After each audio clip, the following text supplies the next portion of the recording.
Meus irmãos, a paz do Senhor, hoje, dia 1º de setembro, queremos trazer mais uma reflexão para abençoar a sua vida. Hoje nós vamos ler aqui no livro de Isaías, capítulo 25, verso 8 e 9. Aniquilará a morte para sempre, e assim enxugará o Senhor Jeová as lágrimas de todos os rostos, e tirará o pobre do seu povo de toda a terra, porque o Senhor o disse.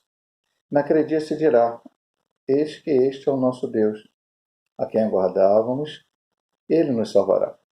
Este é o Senhor a quem aguardávamos. Na sua salvação, exultaremos e nos alegraremos. Maravilhosa palavra. E a palavra que hoje quero trazer aos irmãos é uma palavra de fé, de esperança para nossas vidas, diante desse mundo tão difícil, tão complicado que estamos vivendo. A promessa é de Deus maravilhosa. Nós vemos coisas acontecerem ao nosso redor bastante complicadas. Estamos aí vivendo um ano difícil com a questão dessa doença chamada coronavírus, com problemas sociais, últimos dias com escândalos, infelizmente, agora no meio evangélico, mas antes escândalos também no meio político, toda uma série de problemas que vêm ao nosso redor. Mas quando a gente vai olhar para a Bíblia, nós vemos que Deus criou tudo bom. Gênesis capítulo 1 está lá, Deus fez todas as coisas no primeiro dia, viu Deus que era bom, segundo dia, terceiro dia, quarto dia. E vem logo aquela pergunta na mente das pessoas, então, Deus criou todas as coisas, Deus criou também o mal. E eu me lembro de uma ilustração que foi colocada, talvez nem seja ilustração de certa forma, seja uma história real que aconteceu. Um professor ateu chegou para a sua classe e começou a colocar isso. Deus fez todas as coisas? Sim, Deus fez todas as coisas, nós acreditamos nisso. Então, se Deus fez todas as coisas, Deus fez o bem e o mal. E o aluno, que era cristão, servo de Deus, fiel, fez a seguinte pergunta ao professor. Pediu ao professor, o professor deixou. Professor, a luz existe? E o professor falou, logicamente, é como comprovar a luz, física, outras ciências, né, comprovam a existência da luz. Ele falou, as trevas existem? Ele falou, lógico que as trevas existem. Aí o aluno argumentou com ele, professor, veja bem, mas as trevas não tem como comprovar cientificamente. As trevas são a ausência da luz. Posso fazer outra pergunta, professor? Sim, o calor existe? Lógico, o calor existe e tal, física e outras ciências também comprovam. Ok. E o frio existe? O aluno, onde você quer chegar? Lógico que o frio existe. Ele falou, não, mas o frio não tem que ser como ser comprovado cientificamente. O frio é a ausência do calor. Por falta de calor, então fica frio. E a partir dessas duas coisas ele falou a mesma coisa com a questão do bem e do mal. Deus criou as coisas boas, mas quando o homem se afasta da coisa boa, né? Então o mal aparece, o mal surge, o mal está aí. O mal é a ausência do bem, que foi tudo que Deus fez foi bom. Mas qual a explicação para isso? E aí eu já saio da ilustração. Deus criou o homem, a sua imagem e semelhança, para glorificar o seu nome, e aí de repente o homem estava ali naquele lugar maravilhoso, não havia, e vamos pensar bem, meu irmão, ali não havia violência animal, não havia corrupção, não havia problemas ecológicos, todas as mazelas que você pensar existe nesse dia, não existia ali. Na verdade, o homem, Adão e Eva, o homem e a mulher, eles andavam nus, e não havia nenhuma questão também de pensamentos ruins, sexualmente falando, coisas, não. Era sempre, não havia maldade, não havia nada ali, naquele lugar maravilhoso. E Deus então chegou ao ponto e falou assim, você pode comer de todas as árvores que tem aqui nesse jardim, todas, tudo, absolutamente tudo. Só não pode comer da árvore do bem e do mal. E Deus deu explicação por isso, porque Deus não chega assim e diz assim, olha, não faça isso. E o homem pergunta por que não, não vou falar não, só que eu não quero. Não, Deus explica por que vai ser ruim, por que não vai ser bom para a pessoa. O que vai prejudicar? O homem que, na sua vontade, no seu querer, que até Deus dotou ele disso, Deus deu livre-arbítrio para escolher, Deus mostra o caminho, mas deixa o homem escolher o que quer. Então o homem escolhe as opções ruins. E foi o que aconteceu com Adão e Eva, quando optaram por comer. O Senhor disse, no dia que tu comer, vai morrer. Satanás entrou, usando a serpente, enganou a Eva e também a Adão, dizendo que o dia que eles comessem daquela árvore, eles seriam iguais a Deus, ao qual nunca foram, e nunca será o homem igual a Deus. E daí entrou o pecado no mundo. E daí nós vamos logo ver a primeira situação de violência quando eles têm os seus filhos, Caim e Abel. Não vou nem falar daquela parte das promessas de Deus, nós já falamos várias vezes, sabe, né? O homem se escondeu de Deus, Deus apareceu, Deus matou o animal, cobriu no dedo do homem, falou que a semente da mulher, uma cabeça da serpente, enfim, tudo isso Deus falou. Aí vieram os filhos. Eles já foram expulsos do Éden e tiveram a sua dificuldade. Eva para dar a luz e Adão tendo que trabalhar e se cansar com o suor do seu rosto para lavar a terra. Pero Abel e Caim, e logo vem o primeiro homicídio, quando Caim mata seu próprio irmão. Olha a mazela, a tragédia do pecado. Mais adiante nós vamos ver muitas situações. O primeiro Lameque lá fala na Bíblia, depois tem um outro Lameque, mas esse primeiro Lameque, que se vangloria com as suas esposas e ter matado 2 pessoas. Adiante a colocação dos filhos, das filhas de Deus, juntando com as filhas dos homens, já expliquei recentemente aqui, com as reflexões, os descendentes de Caim, uma linhagem pecaminosa, e os descendentes de Sete, o filho que Deus deu para Adão e Eva após Caim ter matado Abel, uma descendência, né, abençoada que servia a Deus. E quando eles se misturaram, grande pecado aconteceu sobre a terra. Então tudo isso trouxe morte, trouxe todas as mazelas e dificuldades. Mas sempre o Senhor, usando os seus servos, nos seus planos, nas suas ações, Deus sempre apontava para um momento de salvação, um momento de restauração, um momento de uma nova vida. E, no tempo certo, estudamos agora em Efésios, na escola dominical, trimestre passado, né? Na plenitude dos tempos, no tempo certo, o Senhor mandou Jesus Cristo para salvar a humanidade. Só que Jesus não veio aqui para um reino desse tempo, um reino dessa terra, um reino para dominar os povos. Jesus veio aqui para salvar a humanidade. Mas, já explicamos recentemente também, acho que não sei se eu falei aqui na reflexão, acho que eu falei apenas na Igreja Nova Campinas, a qual eu estava pregando. Recentemente falei. Há 3 grandes ofícios: rei, profeta e sacerdote. Nenhum homem exerceu os 3 ofícios. Abraão foi um profeta de Deus, mas não foi rei nem sacerdote. Moisés a gente pode considerar, de certa forma, até vindo de Levi, um sacerdote, um profeta, mas não foi rei.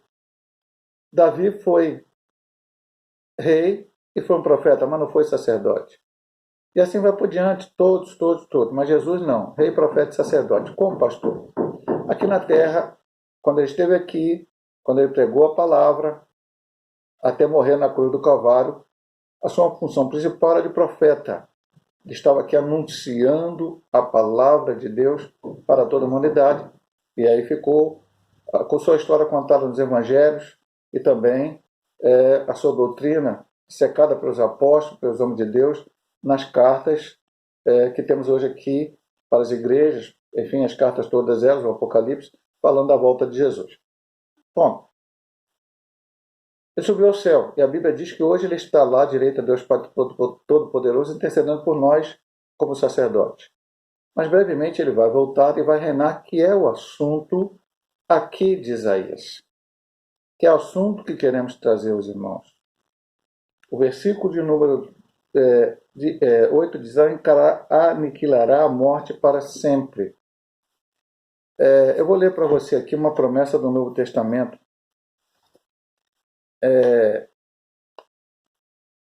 Finalzinho do capítulo 15 da primeira carta aos Coríntios.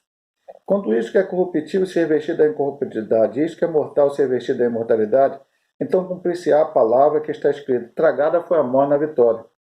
Onde está a morte do teu aguilão? Onde está o inferno da tua vitória? Ora, o aguilão da morte é o pecado e a força do pecado é a lei. Mas graças a Deus que nos dá a vitória por nosso Senhor Jesus Cristo. A morte será vencida no milênio, até que depois Satanás será solto e o Senhor ainda aniquilará aqueles que estiverem junto a ele. Mas a morte, a Bíblia diz no milênio, o pecador vai morrer consciente daquele que não quiser servir o Senhor.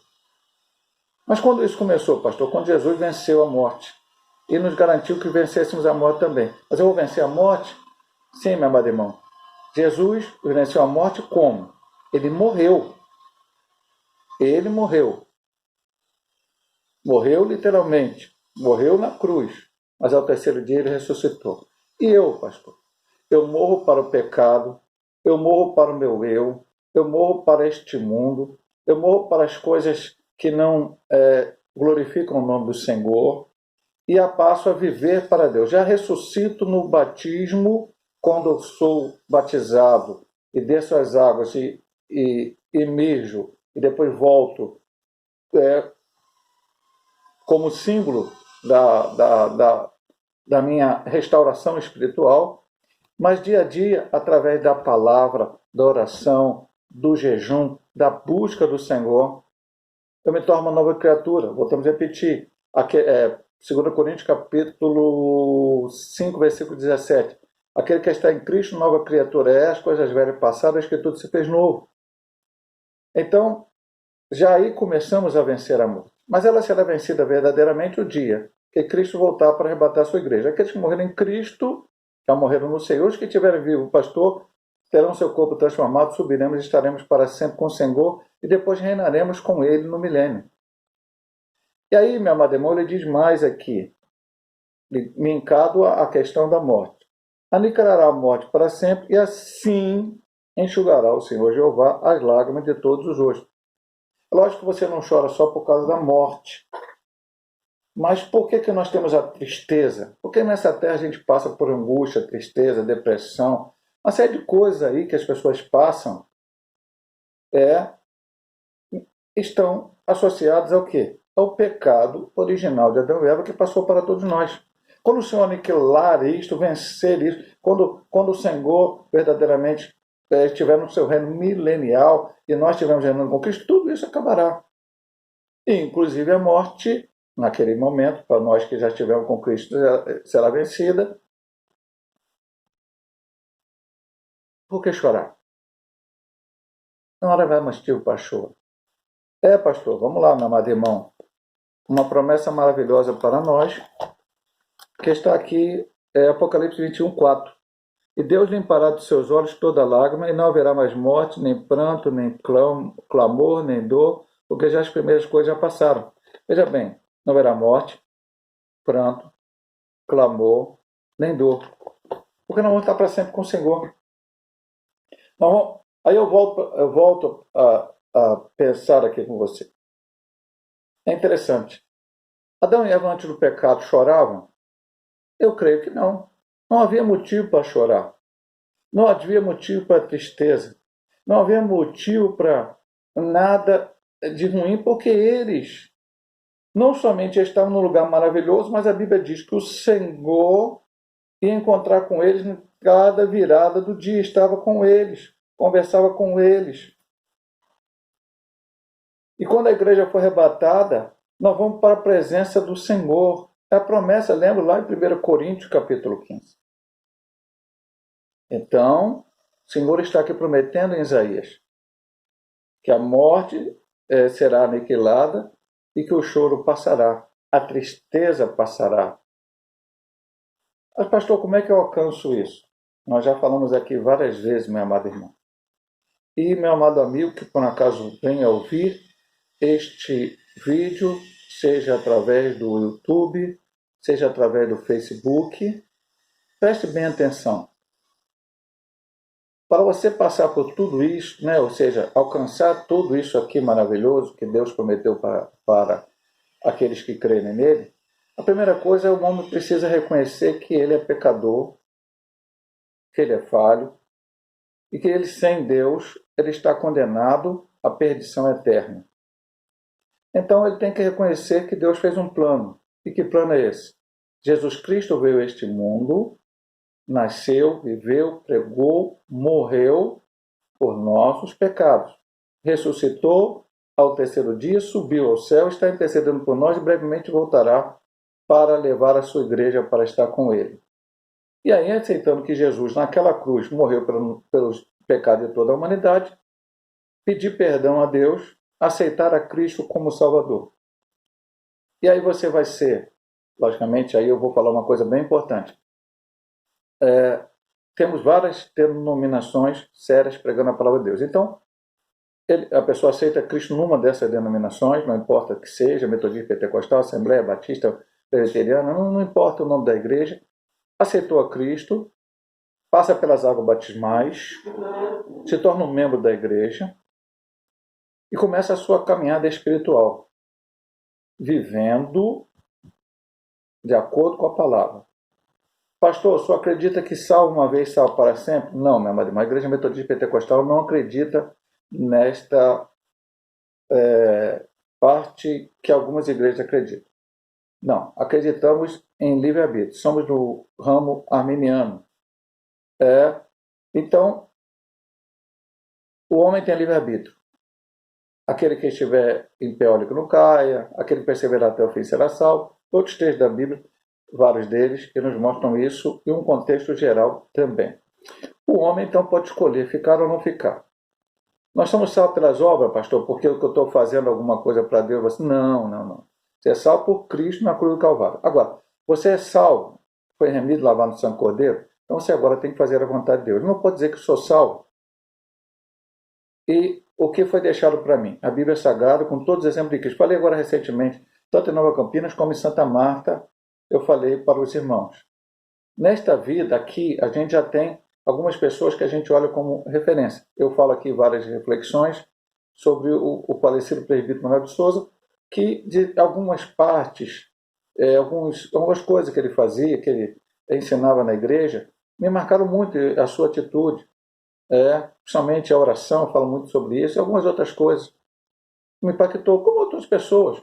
Algumas vezes já falei que o pastor Ariel me ensinou muitas coisas, principalmente na área de administrativa da igreja, e outros homens de Deus, enfim. Meu pai e minha mãe me impactaram com o seu exemplo como cristão, enfim.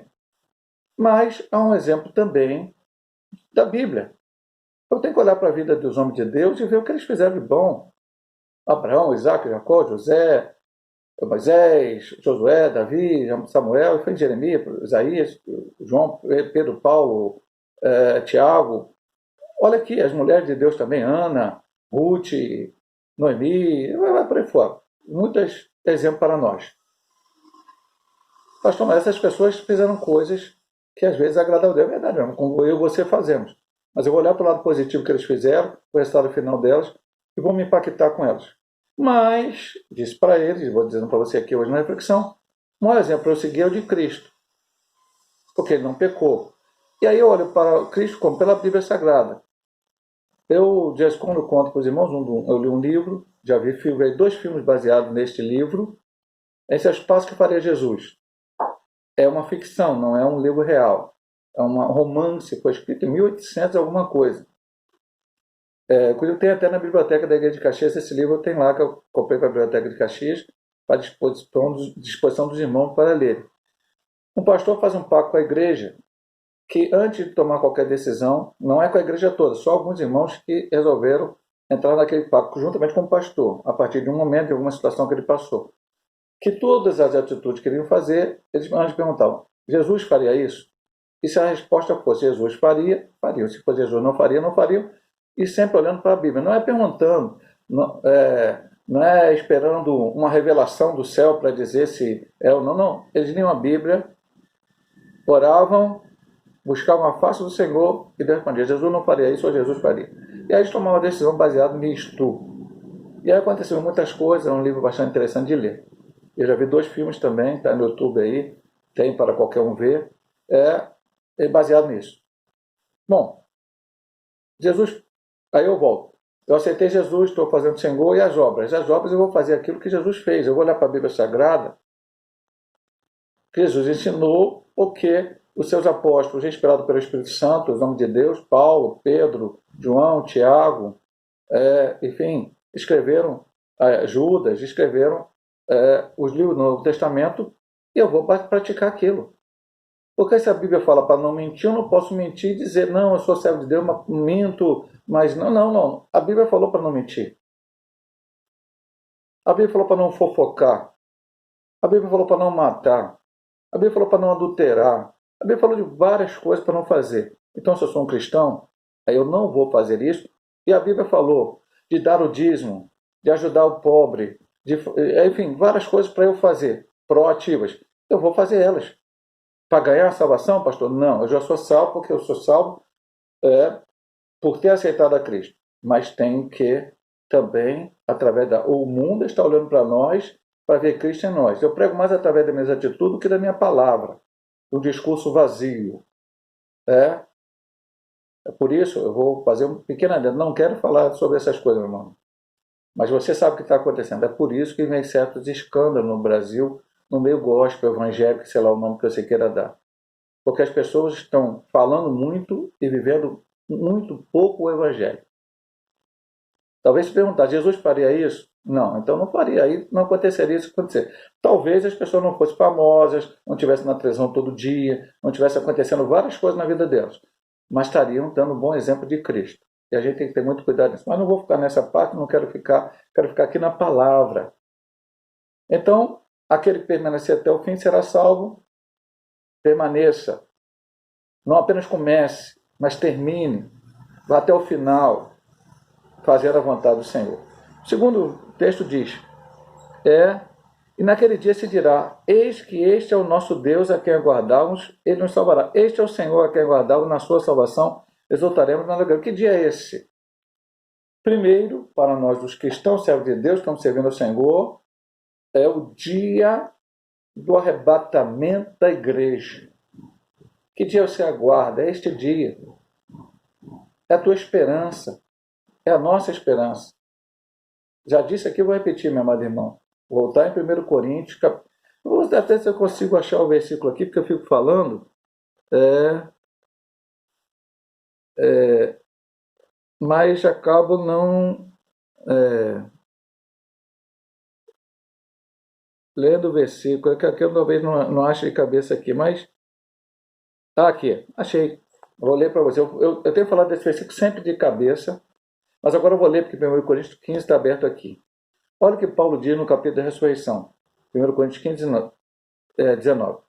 Se esperamos em Cristo só nesta vida, ou seja, que vida é essa? Tem 2 vidas, pastor? Lógico. Temos a nossa vida aqui, vivemos, né? Nascemos, crescemos, fazemos todas as atividades que temos que fazer, um dia morremos. Acabou esta vida. Mas o Senhor disse que nós teríamos... Jesus é o caminho, a verdade e a vida. Ele falou de vida eterna. Temos uma vida após a morte. Que não é mundo dos espíritos, não é outra nirvana, não é purgatório, não. Aquele que morrer em Cristo, a Bíblia diz, vai para o paraíso ou terceiro céu e aguarda em consciência até o dia que Cristo voltará a arrebatar as igrejas. Então será transformado, receberá um novo corpo, ressuscitado, receberá um novo corpo e ficará para sempre com o Senhor. Mas se for só nesta vida, não temos esperança. Morreu, acabou, como alguns falam aí. Somos os mais miseráveis de todos os homens. Não esperamos em Cristo só nesta vida. A nossa esperança está na volta dele. E só nesta vida também nos dá uma outra coisa. Eu estou esperando em Cristo, é a prosperidade material. Eu quero ficar rico. Amado irmão, a riqueza é boa, aqui na terra é bom ter dinheiro, poder comprar o que você quiser, enfim. Mas isso vai ficar por aqui. Então não pode ser só nesta vida. Eu quero a cura da minha enfermidade, do meu problema. Glória a Deus, porque estamos a cura, cremos na cura divina. Daqui a alguns minutos eu vou orar, pedir a cura divina também para aqueles que estão agora com problema. Mas se por um acaso não for do plano de Deus no curar de alguma enfermidade, isso não é o principal. E assim vai por diante, qualquer outra coisa que você pedir relacionada só a esta vida. Tudo que vai ficar aqui é aqui. Agora, o que Deus preparou para nós é muito maior. Então, jamais posso abandonar, olhar para trás, deixar esse Deus, ficar mais preocupado com as coisas daqui, esquecer o Senhor. A promessa está aqui. Naquele dia se dirá, naquele dia dirá: eis que este é o nosso Deus, a quem aguardávamos.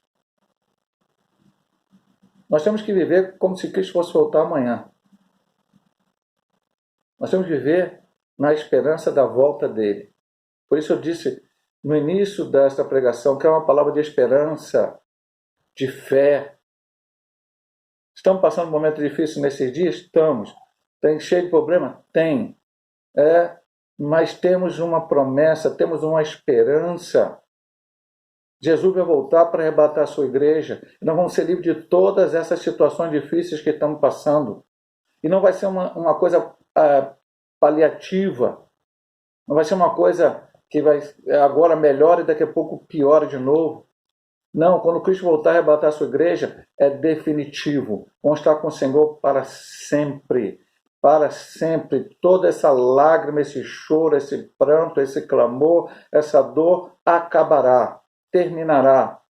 E nós vamos estar gozando da vida eterna com o nosso Senhor e Salvador Jesus Cristo. Vale a pena. Precisamos continuar até o dia final. Vou estar orando por você, meu amado irmão, pedindo a bênção do Senhor para a sua vida nesta noite. Pai amado, Pai querido, muito obrigado, Senhor, por essas promessas maravilhosas que estão na tua Bíblia, não somente aqui nesse capítulo de Isaías, mas em toda a Bíblia Sagrada. E as promessas têm certamente muito maior peso sobre aquelas que virão quando o arrebatamento da igreja e daí em diante. O Senhor preparou para nós, como diz 1 Coríntios 2,9, o olho não viu, o ouvido não ouviu, não sabemos exatamente como será, mas sabemos que será maravilhoso. Porque tudo isso que passamos aqui, nós passamos, nós conhecemos a dor, nós conhecemos a perda, todos nós conhecemos a enfermidade, conhecemos todas essas coisas que acontecem, as injustiças, tudo isso vai passar um dia. E é nisto que nós estamos esperando. Estamos esperando em Cristo a sua vinda, o arrebatamento da igreja. Aguardamos do nosso Deus a salvação dele, que ele nos prometeu. Ó Pai amado, ajuda. Aqueles que estão fracos agora, Senhor Deus, fortalece, para que não olhe para trás, não fique aí estagnado, parado, mas caminhe fazendo a tua vontade. Senhor Deus, aqueles que estão com uma enfermidade nesse momento, acabamos de falar na reflexão, cremos na cura divina. Senhor Deus, te pedimos a cura divina. Operando teu milagre. Tua serva Lília, a irmã do pastor Will, está precisando muito da tua bênção nesta hora. Opera teu milagre na vida da tua filha, em nome de Jesus de Nazaré. Nós te pedimos, Senhor. E em nome de Senhor Deus, do Senhor, pedimos a cura de todos que estão enfermos, estão passando por algum problema. Abra as portas para aquele que precisa de uma porta aberta. Ó Pai, os casais que estão passando por lutas aí, ó Pai, pensando em se separar, coisa parecida. Senhor Deus, joga por terra a obra contrária do inimigo contra os casais, as famílias. Enfim, Senhor Deus, vai dando a tua bênção. Eu peço, me lembro agora, Senhor Deus, mais uma vez também do meu genro Luiz André, precisa da tua bênção, da tua vitória também na cura divina. Vai operando teu milagre, Senhor Deus, na vida de cada um que precisa, Senhor. Nos orienta a cada dia a fazer a tua vontade, perdoa os nossos pecados, nos ajuda a permanecer firme até o dia final. Pegamos a nossa vida em tuas mãos, pedindo a tua bênção em nome de Jesus. Amém. Deus possa te abençoar, meu amado irmão, minha amada irmã, em nome de Jesus.